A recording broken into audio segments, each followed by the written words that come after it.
చెప్పమ్మా. ఎక్కడున్నావురా? ఎన్నిసార్లు ఫోన్ చేసిన తీవేంటి? నేను చాలా ముఖ్యమైన పనిలో ఉన్నానమ్మా. ఏమైందమ్మా? ఎందుకలా డల్గా మాట్లాడుతున్నావు? జరగాల్సిన కార్యక్రమాలన్నీ జరిగిపోతున్నాయి, ఎదురవ్వాల్సిన అవమానాలన్నీ ఎదురవుతున్నాయి. అన్నీ భరిస్తున్నా కూడా పెళ్లి ఆపడానికి మనకి మాత్రం అవకాశం దొరకడం లేదు. నీ బాధ నాకు అర్థమైందమ్మా. ఇంకాసేపట్లో మనం అనుకున్నది నెరవేరుతుంది. మనిద్దరం సంతోషించే క్షణం రాబోతోంది. ఏం చెప్తున్నావురా? అవునమ్మా, సిద్ధార్థ రెడ్ హ్యాండెడ్గా దొరికాడు, ఆధారంతో సహా. మరి కాసేపట్లో నీ ముందుకు తీసుకుని వస్తున్నాను. మంచి వార్త చెప్పావురా. త్వరగా రాజే.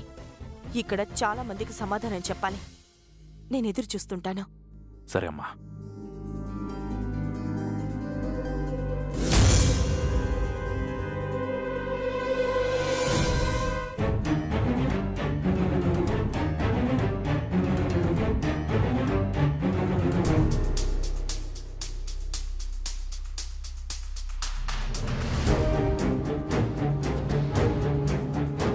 ప్రాబ్లం ఏం లేదు కదా?